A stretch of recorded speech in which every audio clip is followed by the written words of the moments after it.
Assalamualaikum warahmatullahi wabarakatuh. Selamat pagi anak-anak. Semoga sehat selalu dan bisa melaksanakan pembelajaran pada pagi hari ini dengan penuh semangat. Alhamdulillah pada kesempatan kali ini kita bisa berjumpa kembali dalam materi meraih sukses dengan optimis, ikhtiar, dan tawakal. Sebelum pelajaran kita mulai, mari kita berdoa terlebih dahulu. Bismillahirrahmanirrahim. Raditu billahi robba wa bil islami dina wa bi Muhammadin nabiyya wa rasula. Rabbi zidna ilma warzuqna fahma. Amin amin ya rabbal alamin. Baik, kita masuk ke dalam materi yang akan kita pelajari. Dengan tujuan pembelajaran, setelah membaca buku, peserta didik dapat memahami surat Az-Zumar ayat 53, surat An-Najm ayat 39 sampai 42, surat Al-Imran ayat 159 serta hadis tentang optimis, ikhtiar dan tawakal dengan benar. Kemudian, setelah memperhatikan video bahan ajar ini, peserta didik dapat menunjukkan atau memaparkan arti perkata surat Az-Zumar ayat 53, surat An-Najm ayat 39 sampai 42 dan surat Al-Imran ayat 159 menjadi terjemahan secara utuh dengan tepat. Baik, kita lanjutkan. Materi yang pertama, kenapa kita harus memiliki sifat optimis, ikhtiar, dan tawakal? Karena sifat optimis, ikhtiar, dan tawakal perlu ditanamkan dalam diri kita agar kita menjalani kehidupan ini dengan penuh semangat. Baik, selanjutnya di sini ada optimis. Apa sih itu optimis? Silakan kalian amati. Ada dua anak, yang satu gembira, yaitu bernama Ridho, dan yang kedua bernama Rehan. Dia merasa sedih. Mengapa demikian? Karena Ridho yakin bahwa dia akan mendapatkan nilai terbaik, sedangkan Rehan merasa dia tidak akan mendapatkan nilai yang bagus. Kedua ini adalah cerminan dari sikap optimis dan sikap pesimis. Baik anak-anak, diperhatikan Allah Subhanahu wa Ta'ala menyeru kepada hamba-hambanya yang melampaui batas agar tidak putus asa dari rahmat Allah dalam surat Az-Zumar ayat 53. Nah, di sini mari kita belajar membaca terlebih dahulu surat Az-Zumar ayat 59. Saya pandu, silakan didengarkan dan kemudian ditirukan. A'udzu billahi minasyaitonir rajim. Bismillahirrahmanirrahim. Qul ya ibadiyalladzina asrafu ala anfusihim la taqnatu mir rahmatillah. Innallaha yaghfirud dzunuba jami'a. Innahu huwal ghafurur rahim. Baik, yang artinya, katakanlah, wahai hamba-hambaku yang melampaui batas terhadap diri mereka sendiri, janganlah kamu berputus asa dari rahmat Allah Subhanahu wa Ta'ala. Sesungguhnya Allah mengampuni dosa-dosa semuanya. Sungguh dialah yang maha pengampun lagi maha penyayang. Nah, dari sini perlu kita ketahui bahwa surat Az-Zumar ini adalah melarang semua hamba Allah itu untuk berputus asa dari rahmat Allah. Artinya, semua umat manusia, semua umat muslim itu harus memiliki sifat yang optimis. Kemudian, mari kita artikan dengan potongan-potongan ayatnya. Nah, di sini silakan diperhatikan. Di sini ada kata kul yang artinya katakanlah. Kemudian ya ibadiyah, wahai hamba-hambaku, alladzina, orang-orang yang asrofu, mereka melampaui, ala, atas, anfusihim, diri mereka sendiri. La, jangan. Taqnatu, kalian berputus asa. Min, dari. Rahmatillah, rahmat Allah. Innallaha, sesungguhnya Allah. Yaghfiru, dia mengampuni. Dia siapa di sini? Yaitu dia Allah. Ad-dunuba, dosa-dosa. Jami'an, semuanya. Innahu, sungguh dia. Dia yang berarti Allah. Huwa, dia. Nah, ini dia lagi. Al-Ghafuru, maha pengampun. Dan Ar-Rahimu, maha penyayang. Baik, sudah jelas di sini. Ini adalah penggalan ayatnya yang kemudian disatukan menjadi gimana? Katakanlah wahai hamba-hambaku, orang-orang yang melampaui batas atas diri mereka sendiri, janganlah kalian berputus asa dari rahmat Allah Subhanahu wa taala. Sesungguhnya Allah mengampuni dosa-dosa semuanya. Sungguh dia maha pengampun lagi maha penyayang. Kemudian, nah di sini ada konsep dan definisi tentang optimis. Apa sih itu optimis? Optimis merupakan sikap positif dalam menghadapi berbagai masalah kehidupan. Sebagai seorang muslim, kita harus memiliki sikap optimis yang dapat memicu semangat. Semangat dalam hal apa? Semangat dalam melakukan berbagai hal untuk mencapai apa yang diinginkan. Kemudian, kita sebagai orang muslim harus mengatakan tidak pada pesimis karena akan menimbulkan keterpurukan. Baik, di sini ada ciri-ciri optimis. Apa saja ciri-cirinya? 1. Memiliki harapan yang baik. 2. Mensyukuri keberhasilan usahanya dan mengevaluasi kekurangan diri sendiri. Yang terakhir, melihat segala sesuatu adalah kesempatan. Seseorang yang memiliki sikap optimis tidak akan pernah yang namanya menyerah. Pasti dia akan berusaha, dan berusaha. Selanjutnya, kita akan masuk ke dalam materi yang berkaitan dengan optimis. Apa tadi? Selalu berusaha, optimis akan berhasil, yaitu ikhtiar.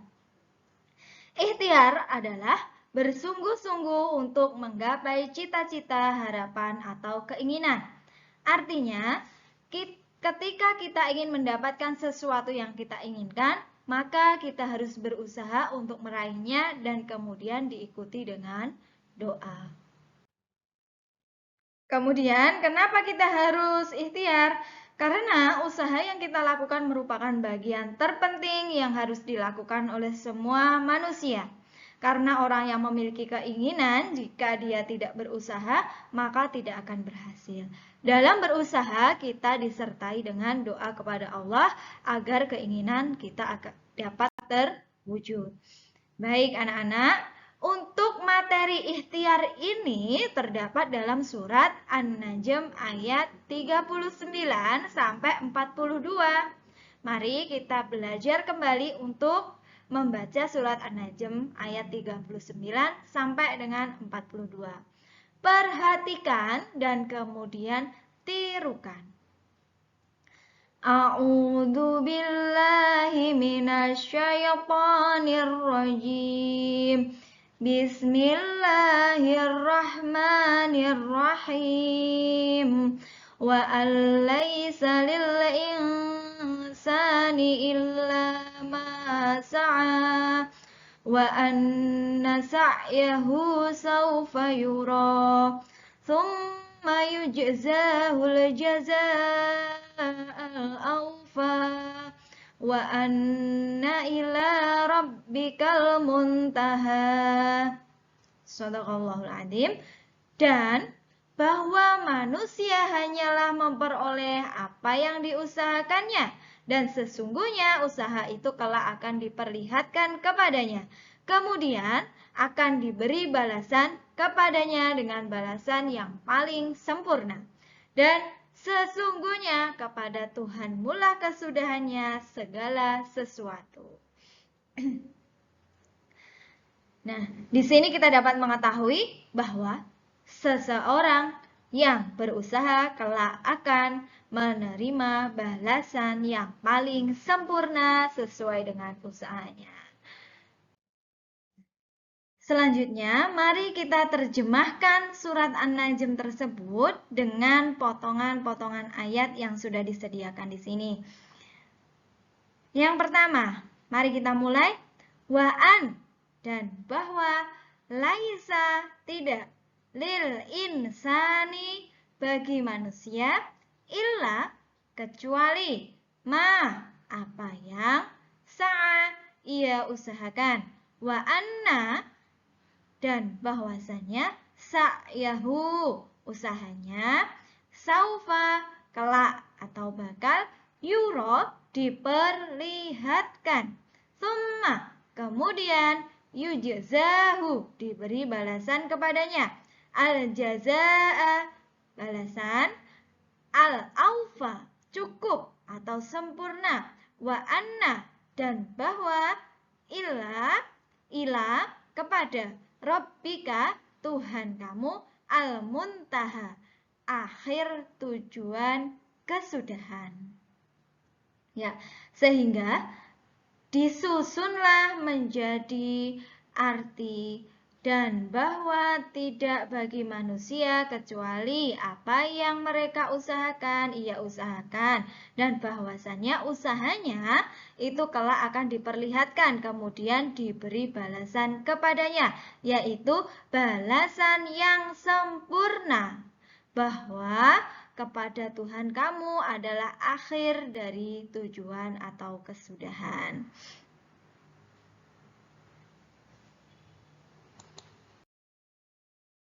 Dari sini, maka kita dapat mengetahui tentang contoh ikhtiar. Yang pertama, jika ingin pandai, maka rajinlah belajar. Jika ingin kaya, maka rajinlah bekerja. Jika ingin memiliki tabungan, maka berusahalah hidup hemat. Jika ingin sehat, maka rajinlah hidup sehat. Jika ingin sembuh sakit dari sakit, maka berobatlah. Baik, anak-anak, kemudian kita akan masuk ke dalam materi tawakal. Apa sih yang dimaksud dengan tawakal? Tawakal artinya berserah diri kepada Allah Subhanahu wa ta'ala atas hasil usaha kita setelah berusaha dan sungguh-sungguh serta berdoa. Contohnya, saat kita menghadapi ulangan, telah belajar dengan sungguh-sungguh dan mengerjakan dengan teliti. Nah, dari situ kita menyerahkan hasilnya kepada Allah Subhanahu wa taala dengan cara memperbanyak doa dan ibadah. Kenapa sih kita harus bertawakal? Karena tawakal itu adalah merupakan akhlak terpuji seseorang. Yang memiliki sikap tawakal itu mereka telah memiliki modal awal yang baik. Seandainya hasil usahanya tidak memuaskan, maka ia dapat menerima dengan lapang dada. Jika hasilnya memuaskan, maka mereka akan bersyukur. Dan senantiasa mengingat bahwa Allah itu memiliki sifat wajib, maha berkehendak, yaitu iradah, dan maha berkuasa, yaitu qudroh. Segala keputusan adalah milik Allah Subhanahu wa ta'ala berfirman dalam surat Al-Imran ayat 159. Silakan perhatikan, kemudian tirukan. A'udzu billahi minasyaitonir rajim. Bismillahirrahmanirrahim.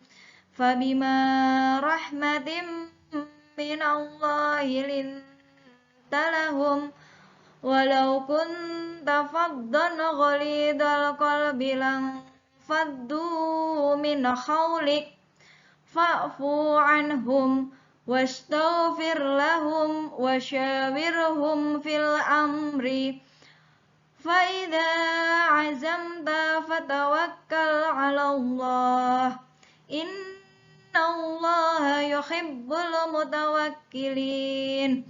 Shadaqallahul azim. Maka berkat rahmat Allah, engkau Muhammad berlaku lemah lembut terhadap mereka.